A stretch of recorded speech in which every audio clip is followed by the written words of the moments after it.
채권보의 진행자 이지 기자입니다. 요즘 SK그룹의 사업구조 개편 소식 굉장히 다양해서 오늘은 채권보의 채찌님들에게 SK이노베이션에 대한 이슈를 들려드리려고 합니다. SK이노베이션과 SKENS가 17일 합병을 결정했습니다. 그러니까 한 몸이 된 겁니다. SK이노베이션은 상장사입니다. 그게 존속회사로 남고 SKENS는 소멸이 되는 건데 SKENS 한 주당 SK이노베이션 주식 1.2주를 받는 조건입니다. 그래서 한 지붕 두 가족이다 이렇게 표현할 수 있을 것 같습니다. 합병이 되면 이름은 그대로 SK이노베이션입니다. SK이노베이션은 여러분 잘 아시죠? 이 국내 1위 정유기업이고 SKENS는 재생에너지와 수소 도시가스 사업 등을 하는데 비상장사입니다.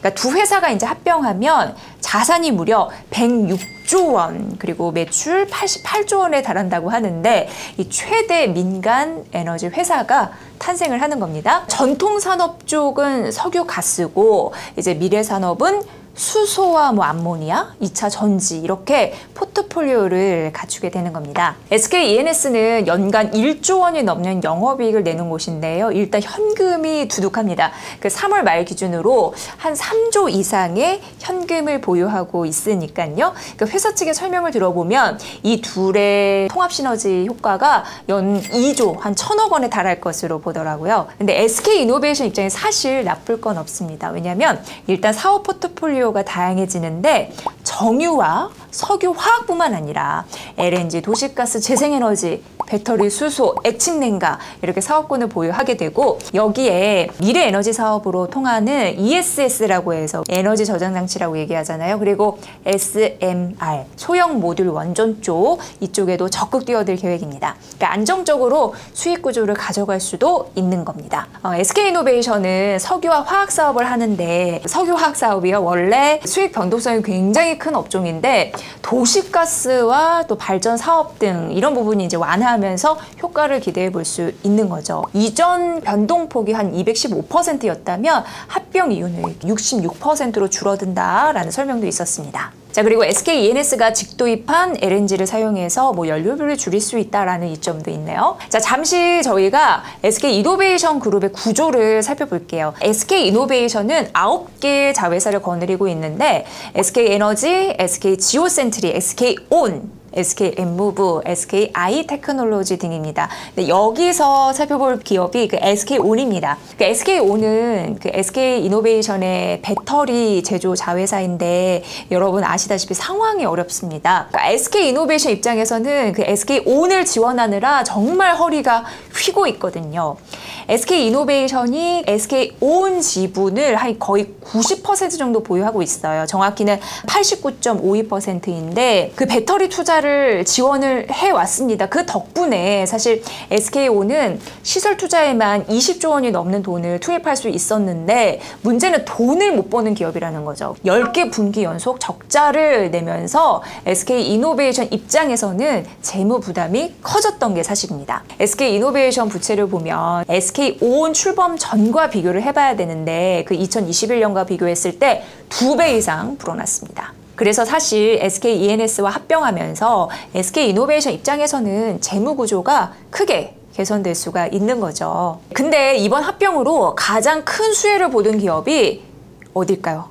SK온입니다. 여기가 가장 가능성이 크다고 합니다. SK이노베이션 재무구조가 개선이 된다라고 앞서서 말씀드렸잖아요. 그러니까 SK이노베이션이 힘을 좀 받았으니까 이제 SK온을 또 추가 지원할 수 있겠구나 싶은 거고요. 이사회에서 의결된 부분이 또 하나가 있습니다. 뭐냐면 SK온과 SK트레이딩 인터내셔널과 SK엔텀 합병 이슈가 있었습니다. SK트레이딩 인터내셔널은 그 원유 석유 제품 트레이딩 기업입니다. 작년 영업이익이 약 5,700억 원 이상을 벌어들이 어떻게 보면 알짜 회사고요. SK엔텀은 탱크 터미널 사업을 하는데 흑자를 지속적으로 보이고 있어요. 근데 이슈가 예전에 있었는데 올해 1월에 SK이노베이션의 자회사 SK에너지로부터 인적 분할이 됐거든요. 계산해보면 6개월 만에 SK온과 합병하게 됐습니다. SK온 입장에서는 이제 이들과 합병이 되는 만큼 수익성이 크게 좋아질 것이다. SK온의 적자를 상쇄해 줄 것이다.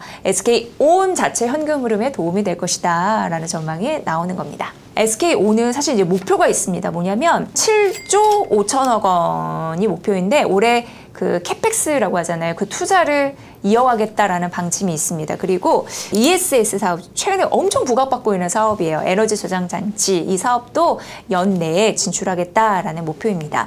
유망한 분야인데도 이게 막대한 투자금이 필요한 게 사실입니다. 그래서 선뜻 나서지는 못했는데 이번에 기업이 리밸런싱이 되면서 동력을 얻었다라는 평가네요. 자, 이 합병 이슈는 최근 SK그룹이 추진한 사업 재편에서 어떻게 보면 가장 두드러진 결과물로 꼽힌다고 합니다. 채권과 주식 두 마리 토끼를 잡는 분들을 위해서 증권사에서 이 SK이노베이션을 어떻게 보는지 알려드리면 결과적으로는 긍정적으로 보더라고요. 현대차증권이 SK이노베이션 목표 주가를 기존 12만 8천 원에서 16만 원으로 올려잡았습니다. 유한타증권도 SK이노베이션 목표 주가를 새롭게 20만 원으로 제시했습니다. 참고하세요. SK 사업구조 개편이 이 크레디트 시장에서 화제입니다. 여러분 잘 챙기시고요. 최근에 글로벌 석유 메이저 회사들이 M&A를 많이 합니다. 글로벌 에너지 기업에 M&A 바람이 불고 있는데 예를 들어서 엑슨모빌, 세브론 잘 아시죠? 이 에너지 공룡들이잖아요. 친환경 사업을 확대하기 위해서 M&A에 적극 뛰어들고 있습니다. 트렌드 확인까지 해드렸습니다.